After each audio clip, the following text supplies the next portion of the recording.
আসসালামু আলাইকুম প্রিয় শিক্ষার্থী, আশা করি তোমরা সকলেই ভালো আছো এবং সুস্থ আছো। আলহামদুলিল্লাহ, তোমাদের দোয়ার বরকতে আমিও ভালো আছি এবং সুস্থ আছি। হিসাব বিজ্ঞান দ্বিতীয় পত্রের 10ম অধ্যায় ব্যবস্থাপকীয় হিসাব বিজ্ঞান, এই ম্যানেজারিয়াল অ্যাকাউন্টিং, এই অধ্যায়টি অনেকের কাছে দুর্বোধ্য মনে হয় এবং ভয় লাগে। ইনশাল্লাহ তোমরা জাস্ট একটি ক্লাসেই সম্পূর্ণ অধ্যায় A to Z তোমাদের শেষ হবে। যদি এই ক্লাসটি মনোযোগ সহকারে শুরু থেকে শেষ পর্যন্ত দেখো, তাহলে A to Z সব তোমার এক ক্লাসেই এই অধ্যায়টি শেষ হবে। তাহলে দেখো, কথা না বলে আমরা ক্লাস শুরু করছি। আমাদের চ্যাপ্টার 10 ব্যবস্থাপনা হিসাব বিজ্ঞান পরিচিতি, 10ম অধ্যায়। ওকে,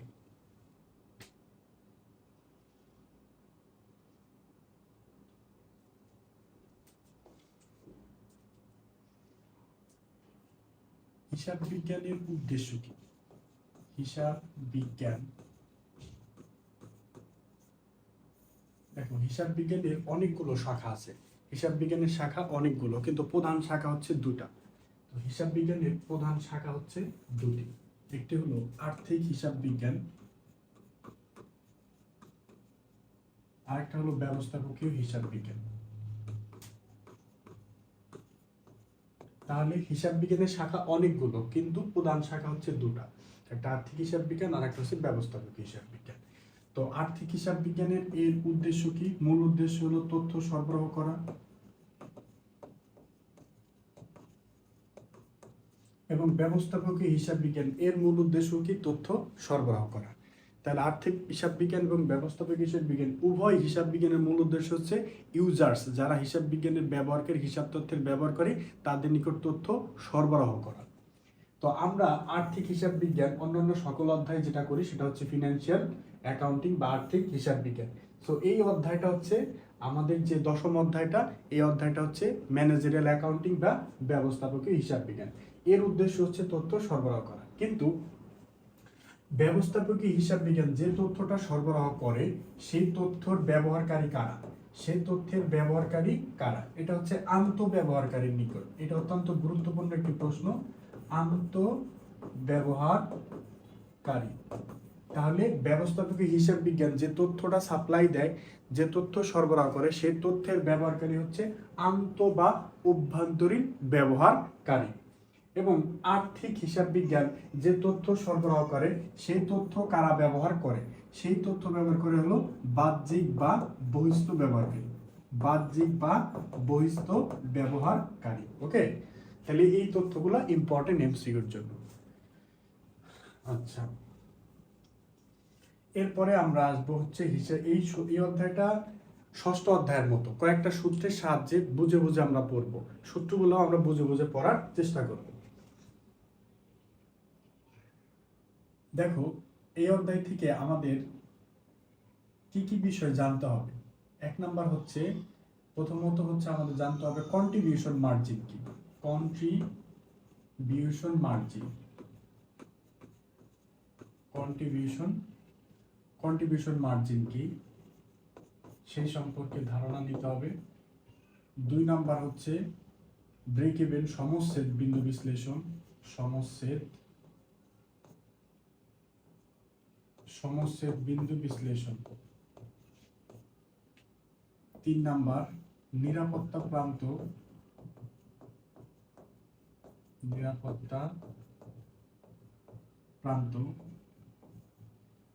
এবং 4 নাম্বার হচ্ছে টার্গেট প্রফিট বা প্রত্যাশিত মুনাফা। মূলত এটা আমরা বাদ দিলাম, এই 3টা জানলে আমাদের হবে। তো আমাদের মোট হচ্ছে এই 3টি বিষয়।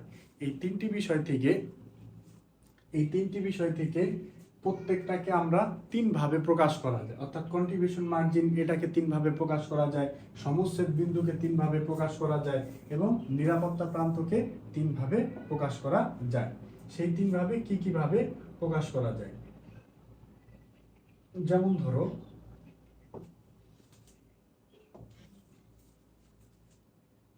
এক, এককে প্রকাশ করা যায়। 2, টাকায় প্রকাশ করা যায়। 3, অনুপাতে প্রকাশ করা যায়। অনুপাত। তাহলে দেখো, কন্ট্রিবিউশন মার্জিন কয়ভাবে প্রকাশ করতে পারবা? 3 ভাবে। তাহলে কন্ট্রিবিউশন মার্জিন এককে, কন্ট্রিবিউশন মার্জিন টাকায়, কন্ট্রিবিউশন মার্জিন অনুপাতে। আবার সমচ্ছেদ বিন্দুকে কয়ভাবে প্রকাশ করতে পারবা? 3 ভাবে প্রকাশ করতে পারবা। সমচ্ছেদ বিন্দু একক, সমচ্ছেদ বিন্দু টাকায়, সমচ্ছেদ বিন্দু অনুপাত। আবার অনুপাত দেখো অনুরূপভাবে নিরাপত্তা প্রান্তকে 3 ভাবে প্রকাশ করতে পারবা। নিরাপত্তা প্রান্ত হচ্ছে এককে, টাকায় এবং হচ্ছে অনুপাতে।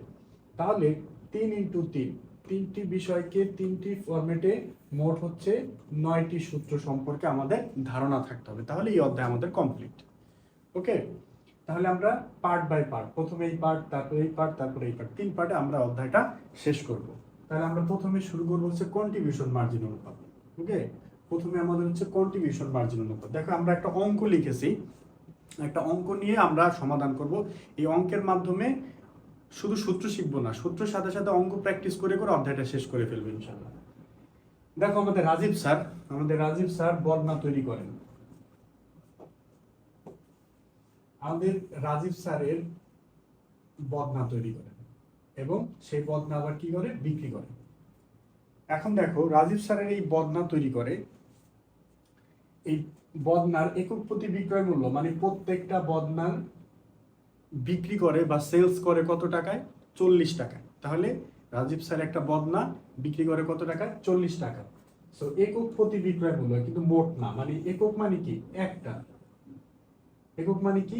একটা বদনার মূল্য। একক মানে হচ্ছে একটা বদনার বিক্রয় মূল্য হচ্ছে 40 টাকা। একক প্রতি পরিবর্তনশীল ব্যয়, একক মানে কি? একটা বদনার পরিবর্তনশীল ব্যয়। একটা বদনার কি ব্যয়? পরিবর্তনশীল ব্যয়। ওকে, একটা বদনার পরিবর্তনশীল ব্যয়।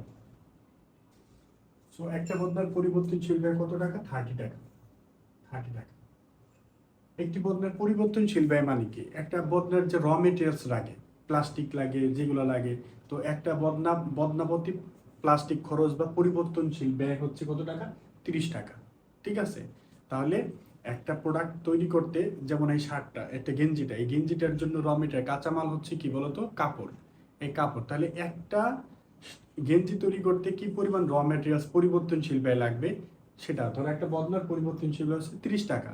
তাহলে যত বদনা তৈরি করব তত বেশি কি হবে? 30 টাকা করে গুণ করতে থাকবো আমরা। তাহলে পার মানে একটা বদনার জন্য আমার পরিবর্তনশীল ব্যয় হলো 30 টাকা। মোট স্থির ব্যয়, এটা কিন্তু মোট মানে কি? তুমি একটা তৈরি করলো এই 2000 টাকা লাগবে এবং 5টা বদনা তৈরি করলো এই 2000 টাকাই লাগবে। ঠিক আছে, তুমি যতগুলো বদনা তৈরি করো তোমার স্থির ব্যয় কিন্তু 2000 টাকাই থাকবে। অর্থাৎ একটা বদনা তৈরি করলো 2000 টাকা, 100 বদনা তৈরি করলো কত টাকা? 2000 টাকা। তাহলে মোট স্থির ব্যয় 2000 টাকা। প্রকৃত বিক্রয় একক মানে মোট বিক্রি করা হয়েছে কতটা বদনা? সে সারা মাস জুড়ে 500 বদনা বিক্রি করছে। 500 একক, অর্থাৎ প্রকৃত বিক্রয় হচ্ছে সে 1 মাস বসে 500টি বদনা বিক্রি করছে। না, এখন আমাদের কন্ট্রিবিউশন মার্জিন নির্ণয় করতে হবে 3 ভাবে, একক, টাকা এবং হচ্ছে অনুপাতে। ঠিক আছে, আচ্ছা তাহলে আমরা লিখি। কন্ট্রিবিউশন মার্জিন লেখার আগে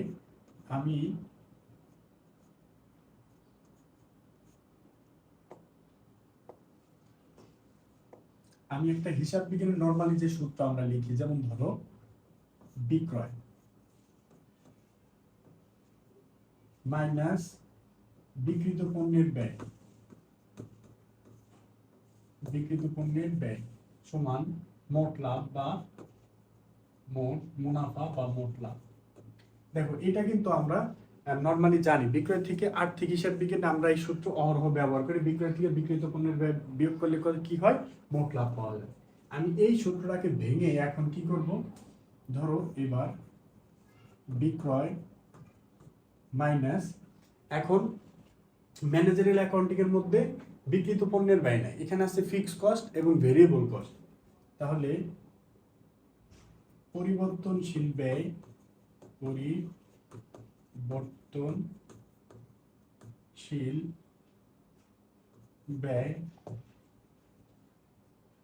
মাইনাস স্থির ব্যয়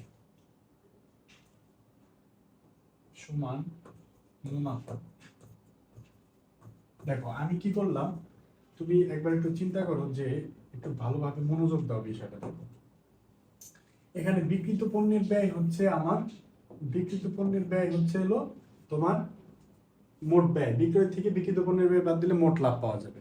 এটা হচ্ছে আর্থিক হিসাব বিজ্ঞানে। তো ব্যবস্থাপক হিসাব বিজ্ঞানে দেখো এই বিক্রিত পণ্যের ব্যয় হচ্ছে খরচ, আর এখানের খরচটা হচ্ছে এই দুইটা হলো টোটাল খরচ। একটা ভেরিয়েবল কস্ট আর একটা কি বলো, একটা হলো ভেরিয়েবল কস্ট আর একটা হচ্ছে ফিক্সড কস্ট। তো দুইটা কস্ট মিলে হচ্ছে মোট কস্ট। তাহলে বিক্রয় থেকে মোট খরচ বাদ দিলে কি পাওয়া যায়, মুনাফা পাওয়া যায়। তাহলে নরমালি সূত্র কি, বিক্রয় থেকে দুটি ব্যয় বাদ দিব, অর্থাৎ মোট ব্যয় আমাদের এই দুইটা মিলে আমাদের মোট ব্যয়। তাহলে বিক্রয় থেকে মোট ব্যয় বাদ দিলে আমাদের কি পাওয়া যাবে, মুনাফা পাওয়া যাবে, নরমাল সেন্স। সো এই জায়গা থেকে আমরা সূত্রটা কন্ট্রিবিউশন মার্জিন তৈরি করবো। এবার দেখো, এখন দেখো এই সূত্রটাকে যদি, এখন এই সূত্রটার ক্ষেত্রে আমি এই সূত্রটা একটু মুছে দিই, এটা বোঝার জন্য লিখেছিলাম, এটা বাদ। এখন এই সূত্রটার ক্ষেত্রে আমি যদি তোমাকে লিখি বিক্রয় মাইনাস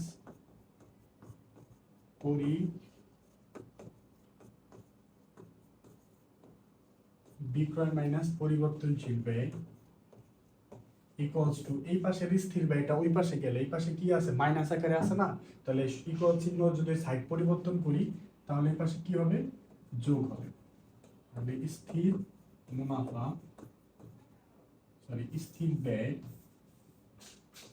স্থির ব্যয় যোগ মুনাফা। দেখো এই পাশে স্থির ব্যয়টা মাইনাস ছিল, ওই পাশে গিয়ে সেটা কি হলো, প্লাস হলো। তাহলে স্থির ব্যয় প্লাস মুনাফা, আর এই পাশে বিক্রয় মাইনাস পরিবর্তনশীল ব্যয়, মানে ইকুয়াল চিহ্ন, জাস্ট এই মাইনাসটা ওই পাশে গেল কি প্লাস, তার মানে দুই পাশে কি ব্যালেন্স আছে, সঠিক আছে। তাহলে দেখো কন্ট্রিবিউশন মার্জিন কি, বিক্রয় থেকে পরিবর্তনশীল ব্যয় বাদ দিলে সিএম, আমরা শর্টকাটে সিএম মানে কি বলবো, কন্ট্রিবিউশন মার্জিন। তাহলে বিক্রয় থেকে পরিবর্তনশীল ব্যয় বাদ দিলে যা হয়, স্থির ব্যয়ের সাথে মুনাফা যোগ করলেও তাই হয়। তাহলে কন্ট্রিবিউশন মার্জিনে একটা ধারণা পেলাম, বিক্রয় থেকে পরিবর্তনশীল ব্যয় বাদ দিলে কি পাওয়া যায়, কন্ট্রিবিউশন মার্জিন। তো এই সূত্রটাই ম্যাক্সিমাম ক্ষেত্রে আমাদের ব্যবহার হবে। তাহলে আমরা মনে রাখবো এইভাবে, মনে রাখার সুবিধার্থে আমরা জানি এই অধ্যায়ের ক্ষেত্রে ব্যয় দুই রকম, একটা হচ্ছে পরিবর্তনশীল ব্যয় আর একটা হচ্ছে স্থির ব্যয়।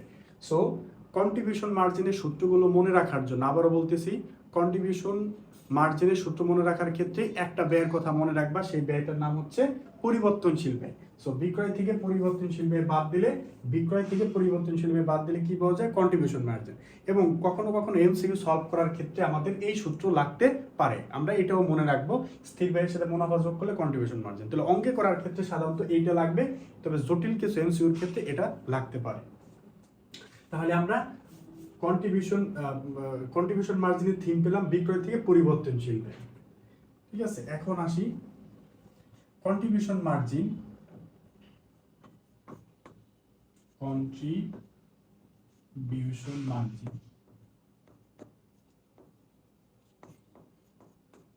এই কন্ট্রিবিউশন মার্জিন সিএম, এই কন্ট্রিবিউশন মার্জিনের ক্ষেত্রে আমাদের ফর্মুলা হচ্ছে বিক্রয় মাইনাস পরিবর্তনশীল ব্যয়। এখন আমরা জানি এটাকে কিভাবে বের করা যায়, একক প্রতি। তো প্রথম হচ্ছে আমরা লিখবো একক প্রতি কন্ট্রিবিউশন মার্জিন। তাহলে 1 নাম্বার একক প্রতি মানে কি, একটা পদ না, একক প্রতি কন্ট্রিবিউশন মার্জিন, আমি শর্টকাটে লিখি একক প্রতি সিএম। একক প্রতি কন্ট্রিবিউশন মার্জিন কি, একটা বদনার সিএম কত। তাহলে আমাদের কন্ট্রিবিউশন মার্জিনের সূত্র কি ছিল, বিক্রয় মূল্য কি ছিল, বিক্রয় মূল্য থেকে পরিবর্তনশীল ব্যয় বাদ দেওয়া,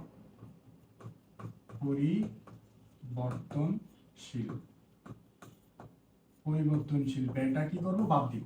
তাহলে এখন দেখো এখানে লেখা আছে একক প্রতি, কি লেখা আছে বলো, একক প্রতি লেখা আছে। তাহলে আমরা বিক্রয় মূল্যটাও কেমন হবে, একক প্রতি বিক্রয় মূল্য, এবং পরিবর্তনশীল ব্যয়টাও কি হবে, একক প্রতি পরিবর্তনশীল ব্যয়। তাহলে দেখো এখানে বিষয়টা হলো, একক প্রতি যখন তুমি কন্ট্রিবিউশন মার্জিন বের করবা, তখন তোমাকে বিক্রয় মূল্য নিতে হবে কি, একক প্রতি, তখন তোমাকে পরিবর্তনশীল ব্যয় নিতে হবে কি, একক প্রতি। তাহলে বিষয়টা হচ্ছে এরকম, কন্ট্রিবিউশন মার্জিনের মূল থিম হচ্ছে বিক্রয় থেকে পরিবর্তনশীল ব্যয়টাকে কি করতে হবে, বিয়োগ করতে হবে। যখন তুমি একক প্রতি সিএম বের করবা, একক প্রতি কন্ট্রিবিউশন মার্জিন বের করবা, তখন বিক্রয় মূল্যটাও দাঁড়াবে কি একক প্রতি, এবং পরিবর্তনশীল ব্যয়টাও দাঁড়াবে কি একক প্রতি, সবকিছু একক প্রতি হবে। একক প্রতির থিমসটা কি, একটা বদনার কন্ট্রিবিউশন মার্জিন কত, একটা বদনার বিক্রয় মূল্য কত, একটা বদনার পরিবর্তনশীল ব্যয় কত। তাহলে দেখো আমরা একক প্রতি দেখো আমাদের অঙ্কটা একটু আসি, আমাদের অঙ্কে কি ছিল। দেখো আমাদের একক প্রতি বিক্রয় মূল্য ছিল 40 টাকা, আর একক প্রতি পরিবর্তনশীল ব্যয় ছিল কত টাকা, 30 টাকা। তাহলে একক প্রতি বিক্রয় মূল্য কত টাকা, একক প্রতি বিক্রয় মূল্য হচ্ছে 40 টাকা, এবং একক প্রতি পরিবর্তনশীল ব্যয় কত টাকা, 30 টাকা। তাহলে একক প্রতি কন্ট্রিবিউশন মার্জিন কত টাকা দাঁড়াবে, একক প্রতি কন্ট্রিবিউশন মার্জিন হচ্ছে 10 টাকা। তাহলে আমাদের প্রথম প্রশ্নের উত্তর পেলাম, আমাদের এখানে একক প্রতি কন্ট্রিবিউশন মার্জিন হচ্ছে 10 টাকা। এখন আসো আমাদের 2 নাম্বার সূত্র। তাহলে পরীক্ষায় যদি বলে একক প্রতি কন্ট্রিবিউশন মার্জিন কত, তাহলে একক প্রতি বিক্রয় মূল্য মাইনাস একক প্রতি পরিবর্তনশীল ব্যয় বিয়োগ করলে হবে। দ্বিতীয় সূত্র হচ্ছে সিএম টাকায়, মানে কন্ট্রিবিউশন মার্জিন মোট টাকা, একক প্রতি আর না, সিএম টাকায়। এটা হচ্ছে টোটাল, অর্থাৎ এই সারা মাস বসে সে কত টাকার বিক্রি করছে, কত টাকার পরিবর্তনশীল হয়েছে সেটা বাদ দিলে সিএম টাকায় বের হবে। সিএম টাকায় মানে হচ্ছে মোট বিক্রয় মূল্য, টোটাল বিক্রয় মূল্য মাইনাস মোট পরিবর্তনশীল ব্যয়, সো মোট বিক্রয় কত, আমরা একটা বদনার বিক্রয় মূল্য ছিল কত টাকা, 40 টাকা। একটা বদনার বিক্রয় মূল্য 40 টাকা। সে সারা মাস বেশে কয়টা বদনা বিক্রি করছে দেখো তো, সারা মাসে বিক্রি করছে 500টা বদনা।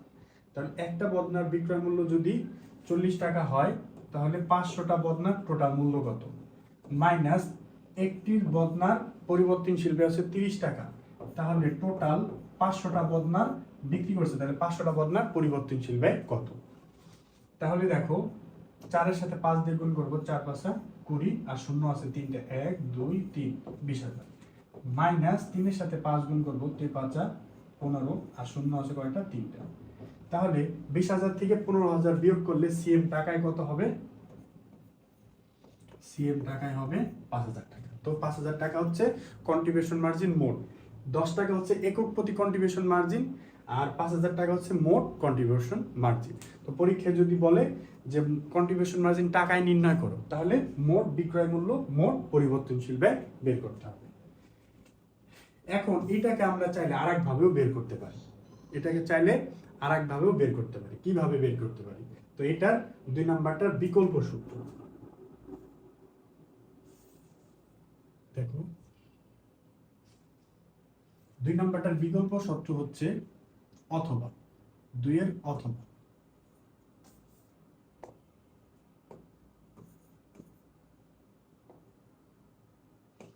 আচ্ছা, অথবা হচ্ছে এরকম, দেখো আমি যদি সিএম টাকায় এইভাবে লিখি, সিএম টাকায় ইকুয়ালস টু একক প্রতি সিএম ইন্টু মোট বিক্রয় একক, মোট বিক্রয় টাকা না, মোট বিক্রয় একক, মোট কতটি সারা মাস বসে কতটি বদনা বিক্রি করছে সেটা।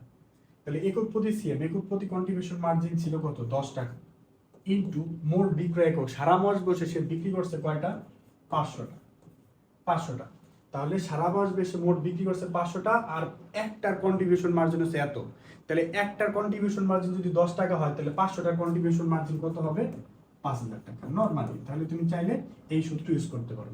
একটার কন্ট্রিবিউশন মার্জিন যদি 10 টাকা হয়, তাহলে মোট 500টার কন্ট্রিবিউশন মার্জিন কত, তাহলে একটা একক প্রতি থেকে মোট গুণ করলে কি হবে, সিএম টাকায় হবে। তাহলে সিএম টাকায় তুমি 2 ভাবে বিক্রি করতে পারো, 2 ভাবে বের করতে পারো, মোট বিক্রয় থেকে মোট পরিবর্তনশীল ব্যয় বাদ দিবা, অথবা একক প্রতি সিএম যদি জানা থাকে তাহলে মোট বিক্রয় একক দিয়ে গুণ করলেও কি হবে, সিএম টাকা। তাহলে সিএম টাকা আমরা 2 ভাবে বের করতে পারবো। তাহলে সিএম টাকার উত্তর হচ্ছে কত টাকা, 5,000 টাকা। এই হচ্ছে 5,000। এখন আমরা কি বের করব, এখন হচ্ছে আমরা কন্ট্রিবিউশন মার্জিন অনুপাত বের করব। কন্ট্রিবিউশন মার্জিন অনুপাত,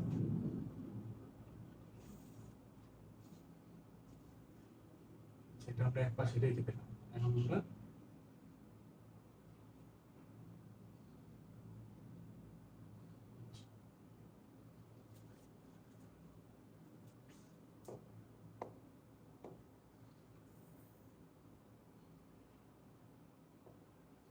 কন্ট্রিবিউশন মার্জিন অনুপাত 3 নাম্বার সূত্র সিএম অনুপাত। অনুপাত বের করা দুর্দান্ত একটি টেকনিক হলো, মানে অনুপাতের সূত্র মনে রাখার তোমার দরকার নেই, এমনি মনে থাকবে সকল অনুপাত। তাহলে অনুপাতের ক্ষেত্রে কিভাবে মনে রাখবো? অনুপাতের ক্ষেত্রে আমরা মনে রাখবো হচ্ছে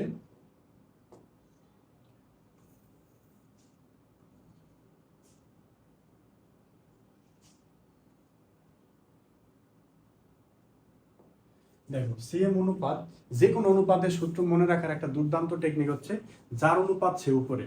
যার অনুপাত মানে কি? কন্ট্রিবিউশন মার্জিনের অনুপাত তাহলে উপরে কন্ট্রিবিউশন মার্জিন, ব্রেক ইভেন পয়েন্টের অনুপাত তাহলে উপরে ব্রেক ইভেন পয়েন্ট, তারপরে হচ্ছে নিরাপত্তা প্রান্তর অনুপাত, উপরে হচ্ছে নিরাপত্তা প্রান্ত। তার মানে যার অনুপাত সে হচ্ছে সবসময় উপরে থাকবে, যার অনুপাত সে সবসময় কি থাকবে? উপরে থাকবে। আর নিচে অলওয়েজ বিক্রয় মূল্য ফিক্সড। তাহলে অনুপাতের সূত্র মনে রাখা, তিনটার অনুপাত আমাদের মনে রাখতে হবে। একটা হচ্ছে কি সিএম অনুপাত, আমি নর্মাল একটা রাফ লিখি, ধরো সিএম অনুপাত, ব্রেক ইভেন পয়েন্ট অনুপাত, তারপর হচ্ছে সেফটি মার্জিন, নিরাপত্তা অনুপাত। তাহলে যত অনুপাত আছে সকল অনুপাতের ক্ষেত্রে টেকনিক কি? ফিক্সড, নিচে বিক্রয় মূল্য, নিচে কি? বিক্রয় মূল্য। তাহলে এটার ক্ষেত্রেও কি হবে? বিক্রয় মূল্য। তাহলে এটার ক্ষেত্রেও কি হবে? বিক্রয় মূল্য। তার মানে তিনটা সূত্র আমরা পানির মতো ভাবে মনে রাখতে পারবো। তাহলে অনুপাত মানেই হচ্ছে নিচে বিক্রয় মূল্য। এবার যার অনুপাত সে উপরে, তাহলে সিএম উপরে কি হবে বলো? সিএম। এরপর দেখবেন ব্রেক ইভেন, এখানেও কি হবে? Break even point. এবং সেফটি মার্জিন, এটাও কি হবে? Safety margin. তাহলে তিনটা সূত্র একদম মানে কোনো কষ্ট ছাড়াই মনে রাখতে পারবা। তাহলে কষ্ট ছাড়া কিভাবে মনে রাখবা? অনুপাত যদি বলে নিচে ফিক্সড হচ্ছে বিক্রয় মূল্য, যার অনুপাত সে হচ্ছে সবসময় কোথায় যাবে? উপরে যাবে। আশা করি বুঝতে পারছো। তাহলে আসো আমরা আগে এইটা করি, সেটা হচ্ছে সিএম অনুপাত। তাহলে সিএম অনুপাত, তাহলে অঙ্কে বলা আছে কি? নিচে বিক্রয় মূল্য, উপরে কন্ট্রিবিউশন মার্জিন। বিক্রয় মূল্য আমরা কত পেয়েছিলাম? বিক্রয় মূল্য গুণ করে আমরা পেয়েছিলাম, দেখো। আচ্ছা, একক প্রতি আমরা আগে বের করি। সিএম ছিল কত? একক প্রতি সিএম ছিল 10 টাকা, এবং বিক্রয় মূল্য একক প্রতি একটা বদনার বিক্রয় মূল্য কত ছিল? 40 টাকা। এবং অনুপাত বের করার জন্য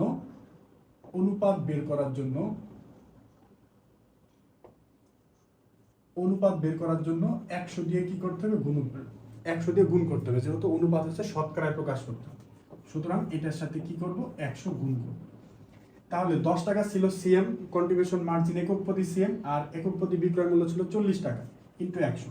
তো এটাকে আমরা যদি কাটাকাটি, শূন্য শূন্য কাটা, 1/4, 4 দিয়ে যদি 100 দিয়ে কাটি তাহলে কত হয়? 25। তাহলে 25% অনুপাতকে শতকরা হারে গুণ করতে হবে 25%। সো আমাদের কন্ট্রিবিউশন মার্জিন অনুপাত হচ্ছে 25%। আমরা কন্ট্রিবিউশন মার্জিন অনুপাতটা আরো একভাবে বের করতে পারবো। কিভাবে বের করতে পারবো? দেখো, কন্ট্রিবিউশন মার্জিনটা আমরা চাইলে আরো একটা ভাবে বের করতে পারবো।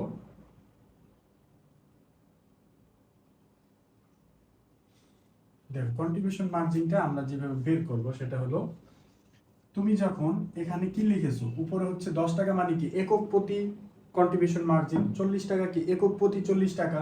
কিন্তু আমি যদি মোট লিখি, মোট মানে কি? মোট কন্ট্রিবিউশন মার্জিন কত ছিল? 5000 টাকা। দেখো এখানে 5000 টাকা ছিল, কন্ট্রিবিউশন মার্জিন কত? 5000 টাকা। এবং মোট বিক্রয় মূল্য কত ছিল? মোট বিক্রয় মূল্য ছিল হচ্ছে, দেখো এই যে মোট বিক্রয় মূল্য আমরা বের করছিলাম কত? মোট বিক্রয় মূল্য হচ্ছে 20,000, 20,000 টাকা। একটা বদনার মূল্য হচ্ছে 40 টাকা, 500টা বদনার মূল্য কত? তাহলে 40 দিয়ে 500 কে গুণ করলে 20,000 টাকা। সো মোট বিক্রয় মূল্য কত ছিল? 20,000 ইন্টু কত? 100। তাহলে এই সূত্র আর এই সূত্রের মধ্যে পার্থক্য কি? এটা হচ্ছে একক প্রতি, উপরে যদি একক প্রতি সিএম হয়, নিচে একক প্রতি বিক্রয় মূল্য। আর উপরে যদি মোট সিএম হয়, তাহলে নিচে কি হবে? মোট বিক্রয় মূল্য ইন্টু 100। তাহলে 3 শূন্যে 3 শূন্যে কাটা, এই শূন্যে এই শূন্যে কাটা। এরপরে দেখো 2 দিয়ে 10 কে কাটলে কত হবে? 5 দুগুণে 10। এবং 5-এর সাথে 5 যদি গুণ করি, 5×5 কত? 5×5 হচ্ছে 25। তাহলে আমাদের 25%, এখানেও যা এখানেও তাই, উত্তর একই। উপরে একক থাকলে নিচে একক, উপরে মোট থাকলে নিচেও মোট দিয়ে করতে হবে। কেমন? তাহলে এই হচ্ছে আমাদের 25%। দেখো এটা উত্তর হচ্ছে 25%। তাহলে আমাদের একটা অংশ গেল, যে আমরা এখানে 3টি অংশ শিখব। একটা হলো কন্ট্রিবিউশন মার্জিনের কনসেপ্ট, 2 নাম্বার হচ্ছে ব্রেক ইভেন পয়েন্ট, এবং 3 নাম্বার হচ্ছে নিরাপত্তা। তাহলে একটা অংশ কমপ্লিট হলো।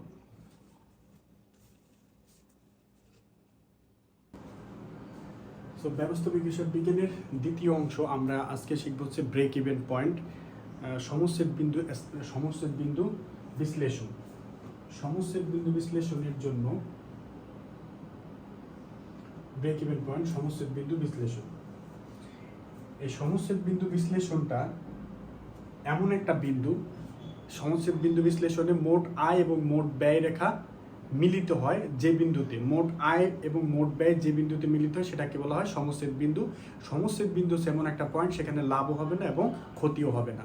সমচ্ছেদ বিন্দুর উপরে গেলে তার থেকে বেশি বিক্রি করলে লাভ হবে এবং তার থেকে কম বিক্রি করলে ক্ষতি হবে। এটা আমরা একটা চিত্রের সাহায্যে দেখব ইনশাআল্লাহ। এটা আমরা চিত্রের সাহায্যে দেখব।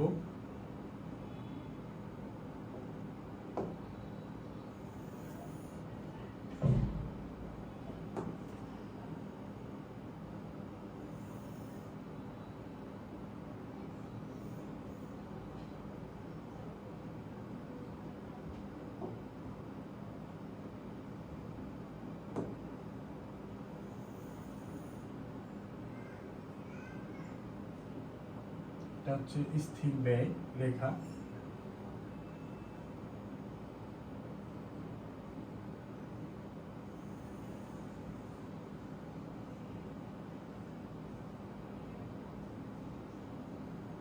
মোট আয় মোট ব্যয় যে রেখা মিলিত হবে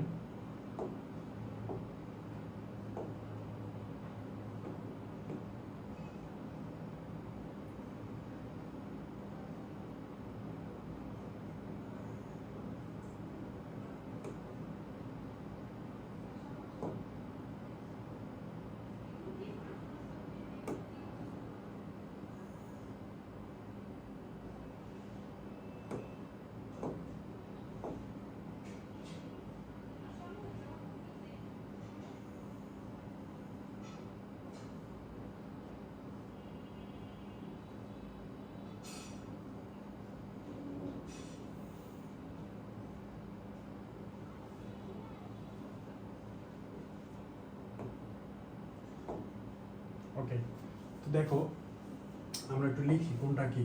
এটা হচ্ছে একক রেখা, এটা হলো একক রেখা। এরপরে দেখো এটা হচ্ছে ফিক্স কস্ট, এই রেখাটা হচ্ছে ফিক্স কস্ট রেখা। আর এটা হলো বিক্রয় রেখা,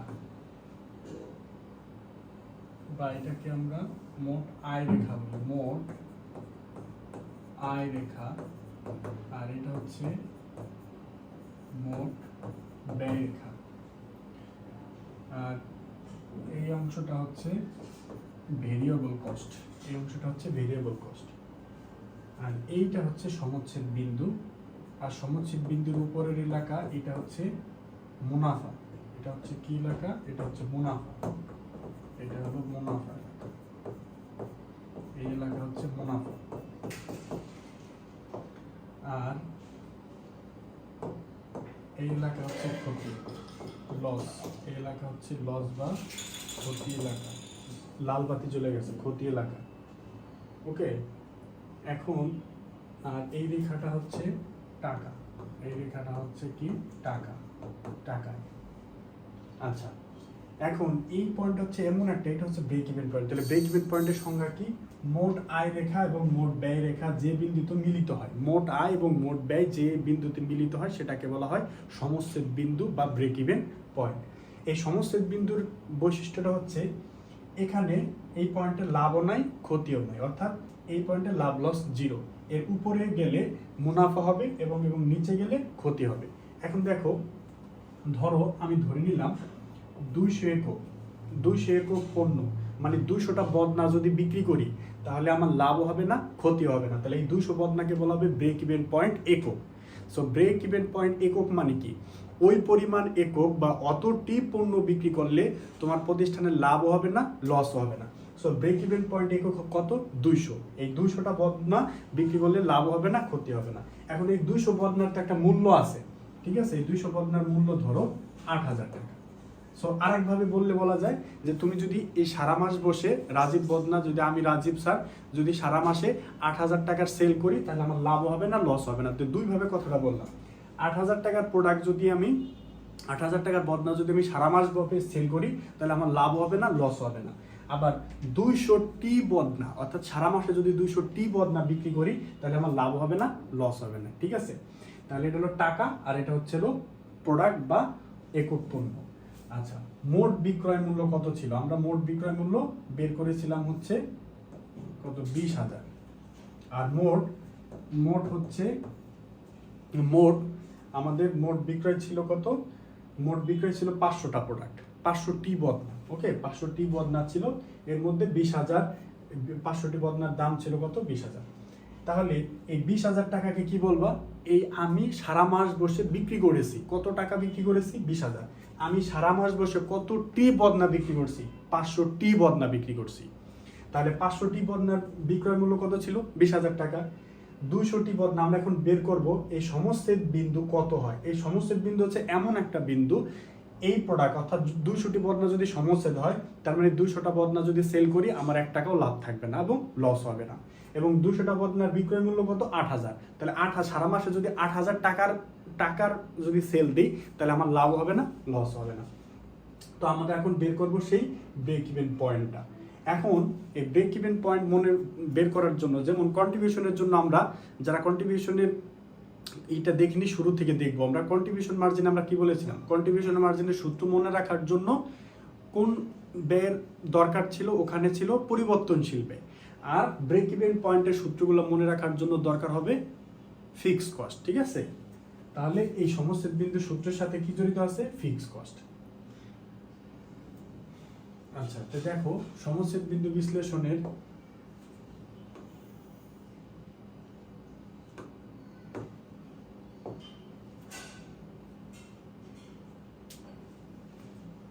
এক নাম্বার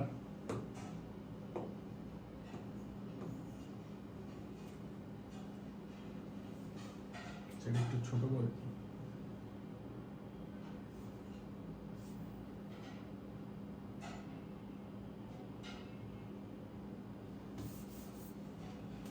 তাহলে ব্রেক ইভেন পয়েন্টের 1 নম্বর সূত্র ছিল বিপি, ব্রেক ইভেন পয়েন্ট সমস্ত বিন্দু ব্রেক ইভেন পয়েন্ট এককে অর্থাৎ একক প্রতি। তো ব্রেক ইভেন পয়েন্টের সূত্রের জন্য কি মনে রাখতে হবে বলছিলাম? ব্রেক ইভেন্টের জন্য সূত্র মনে রাখতে হবে হচ্ছে ফিক্সড কস্ট। তাহলে ব্রেক ইভেন পয়েন্টের সাথে জড়িত হচ্ছে ফিক্সড কস্ট। এর উপরে হলো ফিক্সড কস্ট,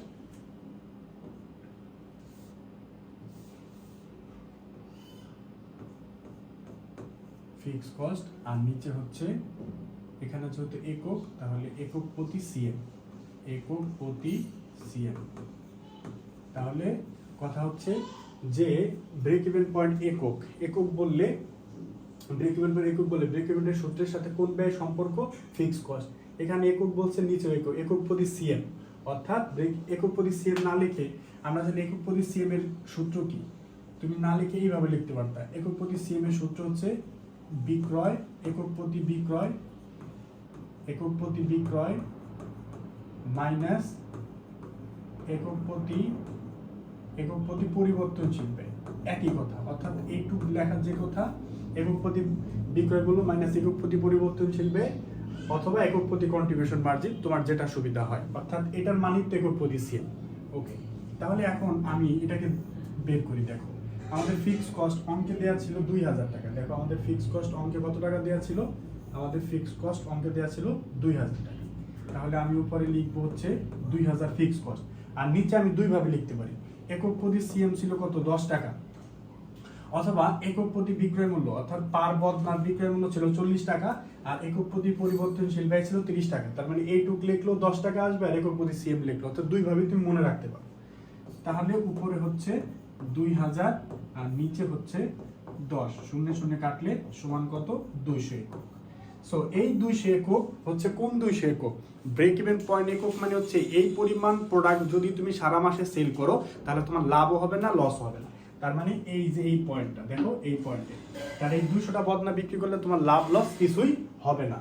এখন আমাদের বের করতে হবে এই 200টা বদনার বিক্রয় মূল্য কত, অর্থাৎ 200টা বদনার মূল্য কত, 200টা বদনার মূল্য কত। তাহলে দেখো 200টা বদনার মূল্য যদি আমরা বের করতে চাই তাহলে 200টা বদনার মূল্য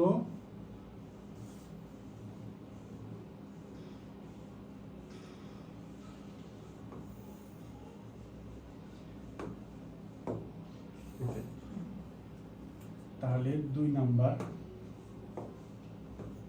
আমরা এখন শিখব হচ্ছে 200টা বদনার হচ্ছে বিইপি টাকায়। আমরা এখন শিখব বিইপি টাকায় বের করতে হয় কিভাবে, মোট টাকায়। সো বিইপি টাকার সূত্র হচ্ছে, আমরা বলেছিলাম যে বিইপির সূত্র, ব্রেক ইভেন পয়েন্ট সূত্রের জন্য একটা টেকনিক হচ্ছে এই সূত্রের সাথে ফিক্সড কস্ট জড়িত। তাহলে উপরে হচ্ছে ফিক্সড কস্ট, আর টাকায় বললে মনে রাখবা টাকার সাথে অনুপাতের সম্পর্ক। কিভাবে মনে রাখবা? টাকার সাথে অনুপাতের সম্পর্ক। তাহলে নিচে লিখতে হবে সিএম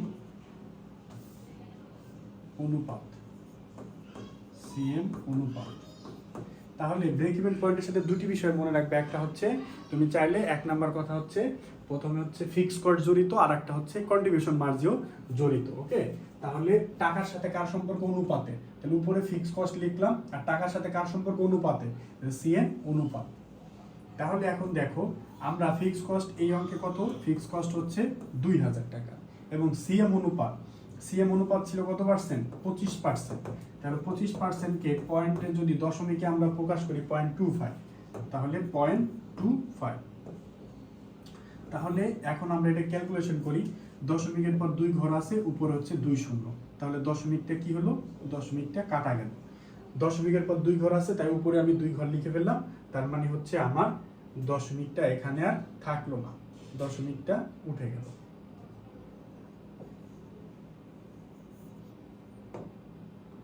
ওকে, তাহলে 25-এর আগে দশমিক ছিল, দশমিকের জন্য 25-এর পরে দশমিকের পরে 2টা ঘর ছিল 2, 5, এই দুটার জন্য উপরে 2টা শূন্য দিলাম, উঠে গেল। এখন আমরা যদি কাটাকাটি করি, 25 যদি 4 25 কত? 100, তাহলে 8 25 কত? 200। তাহলে 8 25 200, আর শূন্য আছে কয়টা? শূন্য আছে 3টা। তাহলে আমাদের ব্রেক ইভেন পয়েন্টের টাকা হচ্ছে কত টাকা? 8000 টাকা। তাহলে ব্রেক ইভেন পয়েন্ট হচ্ছে 8000 টাকা। এই যে 200টা বদনার, 200টা বদনার হচ্ছে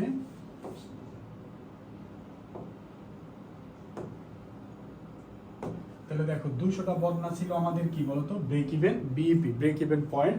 200টা বদনা ছিল ব্রেক ইভেন পয়েন্ট। এই 200টা বদনার বিক্রয় মূল্য কত? 8000 টাকা।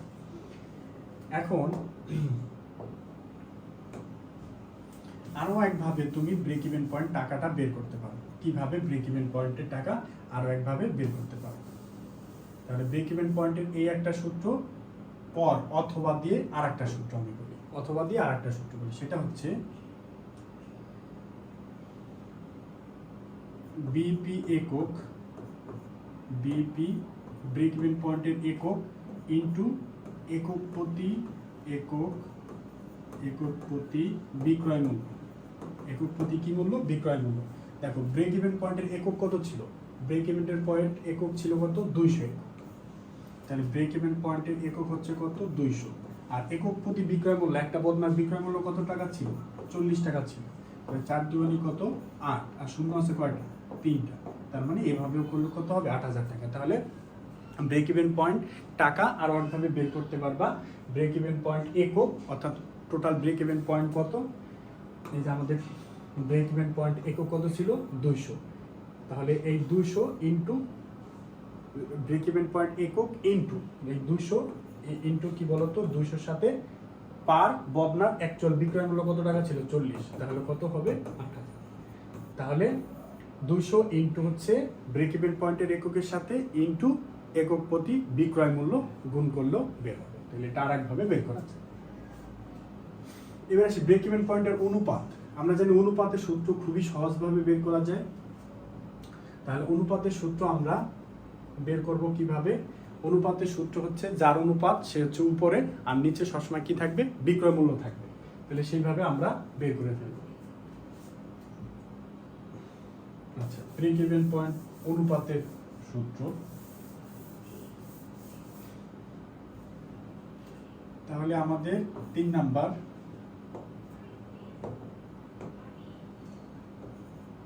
আচ্ছা আমাদের ব্রেক ইভেন পয়েন্ট বিইপি অনুপাত, বিইপি কি অনুপাত? বিইপি অনুপাত। সো বিইপি অনুপাতের সূত্র কি? আমরা বলছিলাম যার অনুপাত সে হচ্ছে কোথায়? উপরে, আর নিচে হচ্ছে সবসময় কি? বিক্রয় মূল্য ইন্টু 100। অনুপাতের ক্ষেত্রে কি হবে? 100। তা আমরা যদি এখন ভ্যালুগুলো বসাই, দেখো বিইপি টাকা, বিইপি কত টাকা ছিল, ব্রেক ইভেন পয়েন্ট কত টাকা ছিল, ব্রেক ইভেন পয়েন্টে আমরা 8,000 টাকা পেয়েছি, ব্রেক ইভেন পয়েন্টে মাত্র কত টাকা পেয়েছি, 8,000 টাকা। তাহলে উপরে লিখলাম কত, 8,000, ব্রেক ইভেন পয়েন্ট হচ্ছে 8,000, আর বিক্রয় মূল্য কত ছিল, 20,000 টাকা। টোটাল 500 একক 40 টাকা করে গুণ করে 20,000 টাকা ইন্টু কত, 100। তাহলে 0 0 0 0 কাটা, 0 0 কাটা, এই 0 এই 0 কাটা, 2 দিয়ে 10 রে কাটলে কত হবে, 5, 5 দিয়ে 8 রে গুণ করলে কত হবে, 40। তাহলে আমাদের 40%, 40% হচ্ছে ব্রেক ইভেন পয়েন্ট অনুপাত। আশা করি বুঝতে পারছো। তাহলে ব্রেক ইভেন পয়েন্টের বিষয়টা সবাই ক্লিয়ার কিনা? ব্রেক ইভেন হচ্ছে এমন একটা পয়েন্ট যেখানে মোট আয় রেখা এবং মোট ব্যয় রেখা, মোট আয় রেখা এবং মোট ব্যয় রেখা যেখানে মিলিত হয় যে বিন্দুতে, সেটাকে আমরা বলি ব্রেক ইভেন পয়েন্ট। এই যে সেই break even point, break even পয়েন্টে এটা এমন পয়েন্ট যেখানে লাভ লস কিছুই হবে না, এমন একটা পয়েন্ট সেখানে কি হবে না, লাভ লস কিছুই হবে না, এখানে লাভ হবে না, লসও হবে না। আচ্ছা, তার মানে মোট আয় রেখা এবং মোট ব্যয় রেখা যে বিন্দুতে মিলিত হয় সেটা হচ্ছে break even point. Break even point একক, একক মানে বোঝা যাচ্ছে এতটি বদনা বিক্রি করলে ওই মাসে লাভ লস হবে না। তার মানে 201 যদি বিক্রি করি, 200টা বদনা বিক্রি করলে লাভ লস হবে না, তার মানে 201টা যদি করি তাহলে কিন্তু লাভ হবে। তার মানে এই উপরের অংশটা হচ্ছে মুনাফা অংশ। তাহলে ব্রেক ইভেন পয়েন্টের উপরের অংশটা কি, মুনাফা। আর 200টা বদনার থেকে যদি একটা বদনা কম বিক্রি করি, ধরো 199টা বদনা বিক্রি করি, তাহলে কিন্তু আমার লস হবে। তার মানে নিচের অংশটা হচ্ছে লস এরিয়া। এই 200টা বদনার বিক্রয় মূল্য কত, 8,000 টাকা। তার মানে আমি সারা মাস বসে যদি 8,000 টাকার প্রোডাক্ট সেল করি তাহলে আমার লাভ হবে না, লস হবে না। তবে 8,001 টাকা অর্থাৎ 8,000 উপরে যখন সেল করব তখন লাভ হবে, আর 8,000 টাকার নিচে যখন সেল করব তখন আমার কি হবে, লস হবে। আচ্ছা, এই ছিল ব্রেক ইভেন পয়েন্টের কনসেপ্ট। এখন আমরা শিখব হচ্ছে নিরাপত্তা প্রান্ত।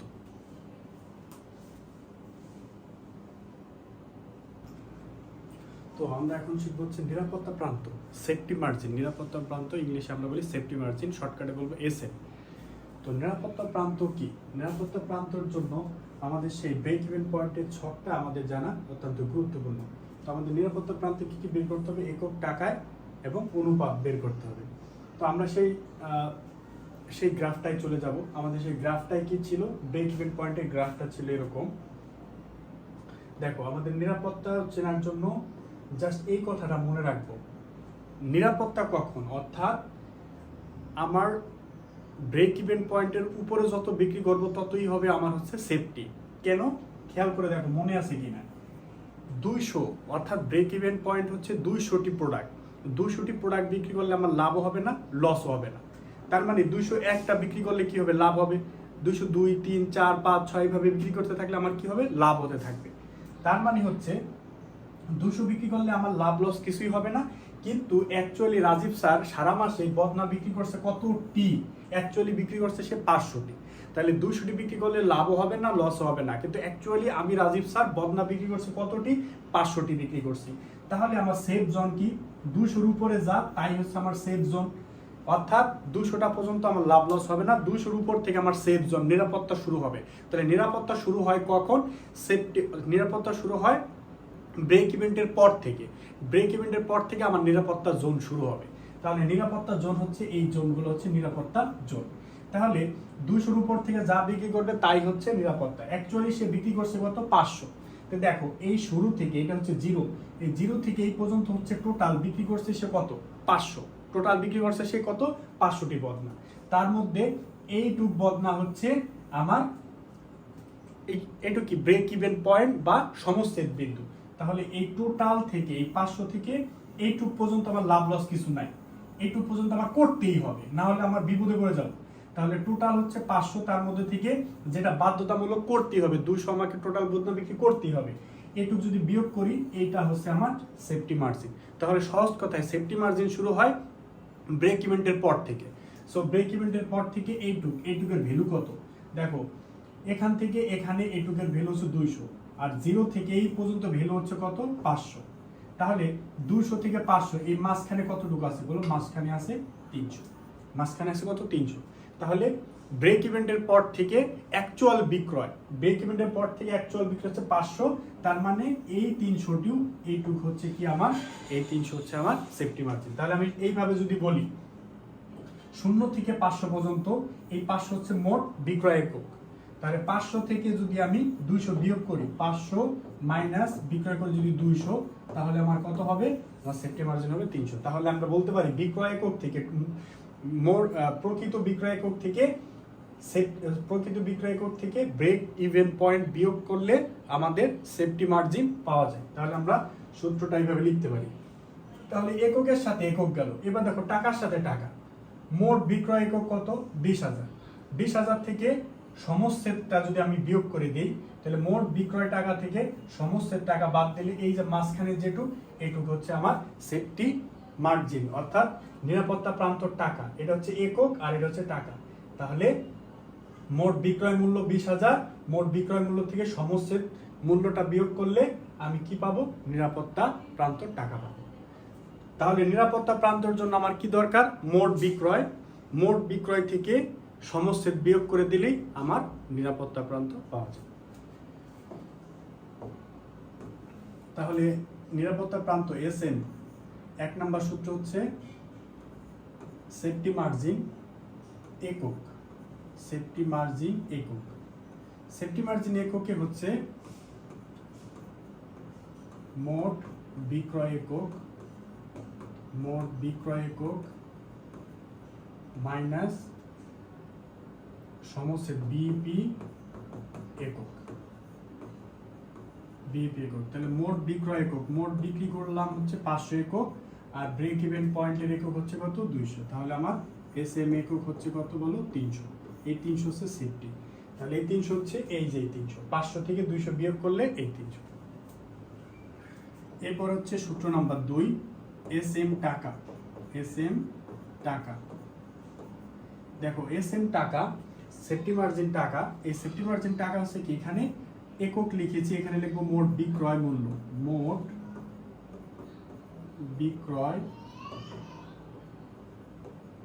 বিক্রয় মূল্য মাইনাস বিপি টাকা। আচ্ছা, তাহলে এখন মোট বিক্রয় মূল্য কত? মোট বিক্রয় মূল্য কত ছিল দেখো তো? 20,000। মোট বিক্রয় মূল্য ছিল 20,000 টাকা, আর ব্রেক ইভেন পয়েন্ট টাকা ছিল কত? 8,000। তাহলে 8,000 বিয়োগ করে দিলাম।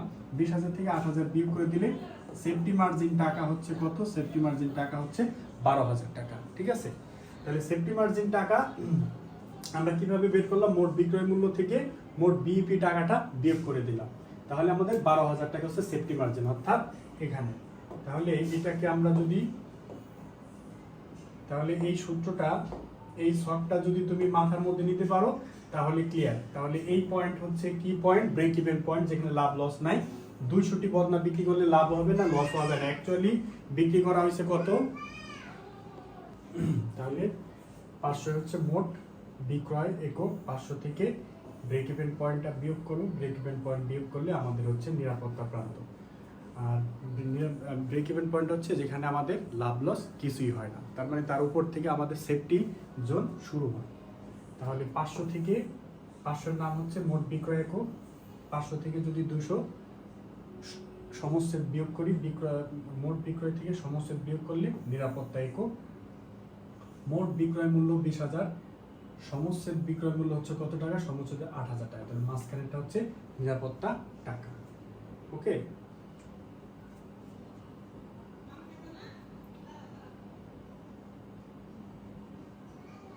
আচ্ছা, আমরা এটাকে আরেকভাবে বের করতে পারবো। টাকাটা, নিরাপত্তার টাকাটা আরেকভাবে বের করতে পারবো কিভাবে?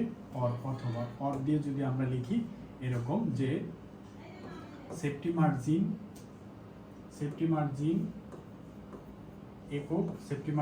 একক এবং একক প্রতি বিক্রয় মূল্য। যেমন দেখো সেফটি মার্জিন একক কত ছিল? 300 একক ছিল সেফটি মার্জিন। আর একক প্রতি বিক্রয় মূল্য, একটা বদনার বিক্রয় মূল্য কত ছিল? 40 টাকা। তাহলে 3 4 12, তাহলে 12,000 টাকা। তাহলে আমরা চাইলে এভাবে বের করতে পারি একক প্রতি বিক্রয় মূল্য আর সেফটি মার্জিন একক দিয়ে। ওকে, তাহলে এই ছিল আমাদের নিরাপত্তা প্রান্ত।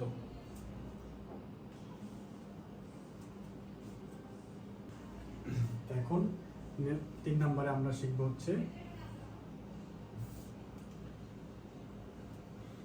নিরাপত্তা। 3 নম্বর অনুপাত, আমরা শুরুতেই অনুপাত শিখে দিয়েছিলাম। অনুপাত অত্যন্ত সহজ, যার অনুপাত সে উপরে আর নিচে হচ্ছে ফিক্সড বিক্রয় মূল্য। তাহলে এসএম অনুপাত ইকুয়ালস টু যার অনুপাত সে উপরে, তার উপরে হচ্ছে সেফটি মার্জিন, নিচে হচ্ছে কি বলতো বিক্রয় মূল্য। আর অনুপাত হচ্ছে শতকরা হারে প্রকাশ করতে হয়, তাই 100 দিয়ে গুণ করতে হবে। তো সেফটি মার্জিন বিক্রয় মূল্য, আমাদের টোটাল বিক্রয় মূল্য কত ছিল 20,000, টোটাল 500 বদনা 40 টাকা করে 20,000 টাকা। সেফটি মার্জিন আমরা পেলাম কত 12,000 ইন্টু 100। তাহলে এখন দেখো 3 শূন্য হচ্ছে কাটা, এই শূন্য কাটলাম, 2 দিয়ে যদি 12কে কাটি কত হবে 6, আর এখানে আছে 10, তাহলে কত হবে 6 10কে 60, তাহলে 60% হচ্ছে আমাদের ব্রেক ইভেন পয়েন্টের অনুপাত। তাহলে আমাদের অনুপাত হচ্ছে কত 60% হচ্ছে টাকা, একক হচ্ছে 300, টাকায় হচ্ছে 12,000 সেফটি মার্জিন, আর এখানে 60% দেখা যাচ্ছে না। তাহলে এই ছিল আমাদের হচ্ছে সেফটি মার্জিন সম্পর্কে যাবতীয় তথ্য একক, টাকা এবং অনুপাতে।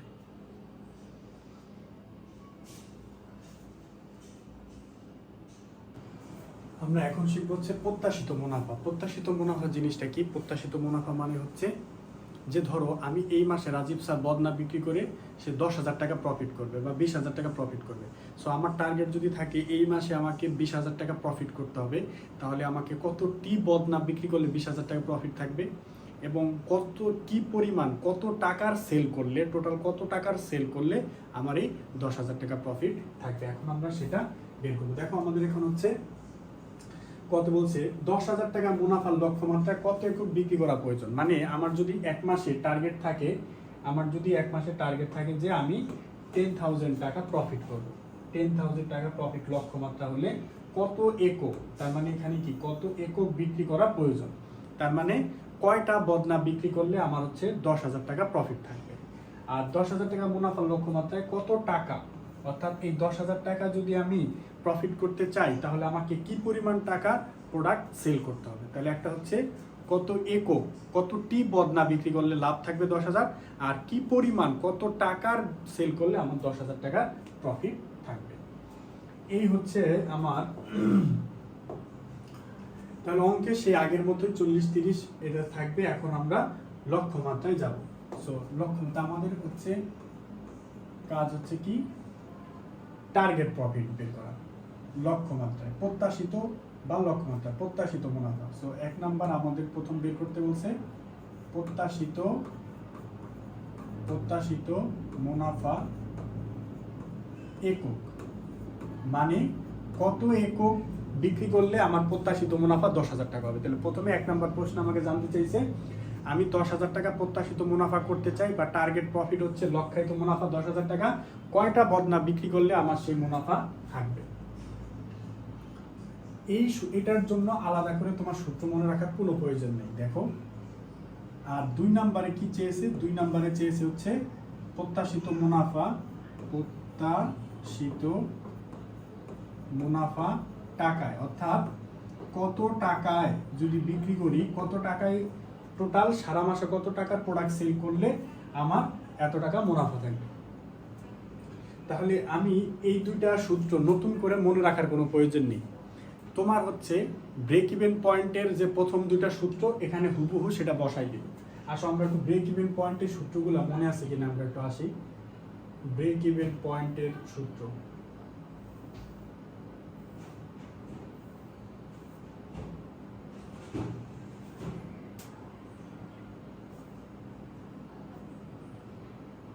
আচ্ছা যাই হোক ব্রেক ইভেন পয়েন্টের সূত্র তো মুছে ফেলছি।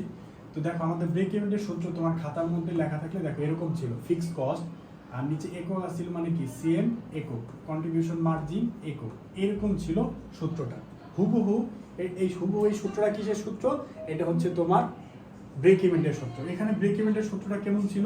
উপরে ফিক্সড কস্ট ছিল আর টাকায় থাকলে অনুপাত, তাহলে কন্ট্রিবিউশন মার্জিন অনুপাত, এরকম ছিল হুবহু ব্রেক ইভেন পয়েন্টের সূত্র। সো ব্রেক ইভেন পয়েন্টের সূত্রটা হুবহু আমি এই প্রত্যাশিত বা লক্ষ্যায়িত মুনাফার হুবহু আমি এখানে ইনপুট দিলাম, বসিয়ে দিলাম। এখন আমার কাজ হচ্ছে তাহলে এখানে শুধু প্রত্যাশিত মুনাফা কত চেয়েছে বলো? 10,000 টাকা। আমি শুধুই ফিক্সড কস্টের সাথে এই 10,000 টাকা প্রত্যাশিত মুনাফা এটি বসিয়ে দেব। তো ফিক্সড কস্টের সাথে আমি আমার 10,000 টাকা বসিয়ে দেবো। তার মানে আমি বলতে পারি যে প্রত্যাশিত মুনাফা বা লক্ষ্যায়িত মুনাফার আলাদা কোনো সূত্র নেই, শুধু ব্রেক ইভেন্টের সূত্রটা হুবহু আমি এখানে ইনপুট দিলাম। শুধু ফিক্সড কস্টের সাথে আমি কত টাকা টার্গেট প্রফিট অত কত টাকা প্রফিট করতে চাই, ফিক্সড কস্টের সাথে সেই প্রত্যাশিত মুনাফা বসিয়ে দেবো। মনে রাখবা টার্গেট প্রফিট সবসময় প্রশ্নে দেয়া থাকবে যে কত টাকা সে প্রফিট করতে চায়, এটা সবসময় প্রশ্নের মধ্যে অবশ্যই দেয়া থাকবে। এখন দেখো আমি আমাদের ফিক্সড কস্ট কত ছিল, 2,000 টাকা ছিল এবং 10,000 টাকা। ওকে, সিএম একক কন্ট্রিবিউশন মার্জিন কত ছিল, সিএম একক ছিল 10 টাকা ছিল। আচ্ছা, এখন দেখো এটাকে যদি আমরা ক্যালকুলেশন করি, উপরে হচ্ছে 12,000, তাহলে উপরে হচ্ছে 12,000 আর নিচে কত 10, শূন্যে শূন্যে কাটলে কত হয় 1200। তাহলে আমি যদি 1200 একক 1200 একক, তার মানে আমি যদি 1200 একক মানে 1200টি বদনা যদি বিক্রি করি, তাহলে আমার সারা মাসে প্রফিট থাকবে হচ্ছে 10,000 টাকা। 1200টা বদনা বিক্রি করলে আমার 10,000 টাকা প্রফিট থাকবে। এবার আসলে প্রত্যাশিত মুনাফা মানে কত টাকার সারা মাসে কত টাকার কি পরিমাণ টাকার মাল বিক্রি করলে, বদনা বিক্রি করলে আমার লাভ 10,000 থাকবে। ফিক্সড কস্ট কত ছিল, ফিক্সড কস্ট ছিল 2,000, 10,000 টাকা ছিল হচ্ছে টার্গেট প্রফিট সিএম অনুপাত, তাহলে কন্ট্রিবিউশন মার্জিন অনুপাত কত ছিল 0.25, সিএম অনুপাত কত ছিল 0.25। এখন দেখো উপরে কত 12,000, সো উপরে 12,000 লিখলাম আর নিচে হচ্ছে 0.25। দেখো দশমিকের পর দুইটা ঘর আছে, দশমিকের পর কয়টা ঘর আছে, দুইটা ঘর। তুমি চাইলে সেই দুইটা ঘরের জন্য দুইটা শূন্য উপরে বসিয়ে দেবা, তাহলে তোমার এই শূন্য আর থাকলো না, দশমিকটা আর থাকলো না। তো দশমিকের পর দুইটা ঘর, উপরে দুইটা শূন্য বসে দিলাম, দশমিক উঠে গেল। এখন দেখো 25 দিয়ে যদি আমরা কাটাকাটি করি, এখানে ভাগটা একটু ভালোভাবে আমি চাইলে ক্যালকুলেটর ইউজ করতে পারি, কিন্তু ক্যালকুলেটর ছাড়া আমি তোমাদেরকে দেখাই। 5 5 কত, 5 5 হচ্ছে 25, 5 দিয়ে যদি 12 রে কাটি, 5 দুগুণে কত 10, হাতে কত থাকলো, হাতে থাকলো হচ্ছে 2। দেখো 5 দিয়ে আমি 12 রে কাটলাম, তাহলে 5 দুগুণে 10, হাতে কত থাকলো 2। তাহলে আমি এখন এই 20-এর মধ্যে 5 দিয়ে এবং 20-এর মধ্যে ট্রাই করব। এই 20-এর মধ্যে 5 দিয়ে কাটলে কত হবে, 4 5 20। ওকে, তাহলে উপরে কত থাকলো 24, 1 2 3 4 আর নিচে হচ্ছে 5।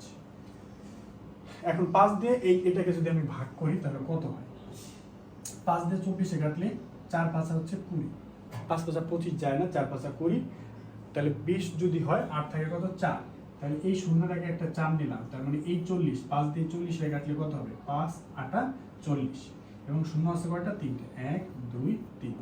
তাহলে 48,000 টাকার 48,000 টাকার যদি আমি প্রোডাক্ট সেল করি সারা মাসে, আমার বিক্রয় মূল্য অর্থাৎ টোটাল বিক্রয় যদি করি 48,000 টাকা, তাহলে আমার প্রফিট থাকবে হচ্ছে 10,000 টাকা। প্রথম কথা হচ্ছে যে আমি যদি 1200টি বদনা বিক্রি করতে পারি, তাহলে আমার লাভ থাকবে কত 10,000 টাকা। আর সারা মাসে যদি 48,000 টাকার সেল করি, তাহলে আমার প্রফিট থাকবে হচ্ছে 10,000 টাকা। ক্লিয়ার? এই ছিল আমাদের এই অধ্যায়ের খুঁটিনাটি A to Z, অর্থাৎ তুমি এই সম্পূর্ণ ক্লাসটি যদি করো, তাহলে তোমার এই অধ্যায়ের আর কিছুই নেই, সম্পূর্ণ এক অধ্যায়ের মধ্যেই শেষ। একটি ক্লাসে পুরো অধ্যায়ের কনসেপ্ট A to Z সমস্ত কিছু আমি শেষ করলাম। তো আশা করি সবাই বুঝতে পেরেছো। যদি ক্লাসটি ভালো লেগে থাকে অবশ্যই লাইক কমেন্ট শেয়ার করবে, বন্ধুদের সাথে শেয়ার করবে এবং আমার জন্য দোয়া করবে। সকলে ভালো থাকবে এবং সুস্থ থাকবা। আসসালামু আলাইকুম ওয়া রাহমাতুল্লাহ।